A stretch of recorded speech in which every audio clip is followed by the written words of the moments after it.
इथं तुम्ही ज्या माणसाचा फोटो पाहतात तो काही साधा माणूस नाही। हा स्वतंत्र भारतातील पहिला आर्थिक घोटाळेबाज होता ज्याने संपूर्ण देशाचं राजकारण हादरून टाकलं होतं। गोष्ट आहे 16 डिसेंबर 1957 ची। फिरोज गांधी काँग्रेसचे खासदार आणि पंडित नेहरूंचे जावई यांनी संसदेमध्ये LIC सोबत झालेला एक मोठा घोटाळा उघडकीस आणला। त्यांनी आरोप केला की LIC जी एक सरकारी कंपनी आहे तिने आर्थिक अडचणीत असणाऱ्या कंपन्यांचे शेअर्स वाढीव भावात विकत घेतले।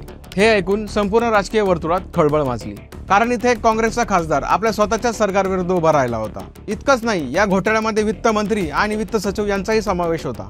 दबाव इतका वाढला की पंतप्रधान नेहरूंना जानेवारी 1958 मध्ये न्यायमूर्ती MC छागला यांच्या अध्यक्षतेखाली एक सदस्यीय आयोग नेमावा लागला। 24 दिवस ही सुनावणी चालली आणि यातून जे सत्य समोर आलं त्याने सगळ्यांना हादरवून टाकलं। मे 1957 मध्ये LIC ने 6 आर्थिक अडचणीत असणाऱ्या कंपन्यांमध्ये 1,26 लाखांची गुंतवणूक केली, जी आजच्या काळात 1000 कोटींपेक्षाही जास्त आहे। या गुंतवणुकीबाबत LICच्या इन्व्हेस्टमेंट कमिटीला सुद्धा माहित नव्हतं। सर्वात धक्कादायक म्हणजे हा घोटाळा एका एकमेव व्यक्तीने केला होता, ज्याचं नाव हरिदास मुंद्रा।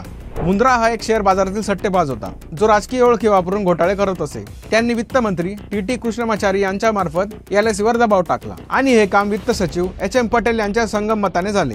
जेव्हा हे उघडकीस आलं तेव्हा वित्त मंत्र्यांना राजीनामा द्यावा लागला आणि हरिदास मुंद्राला 22 वर्षांची शिक्षा झाली, पण त्याच्या राजकीय प्रभावामुळे त्याने फक्त 3 वर्षाची शिक्षा भोगली।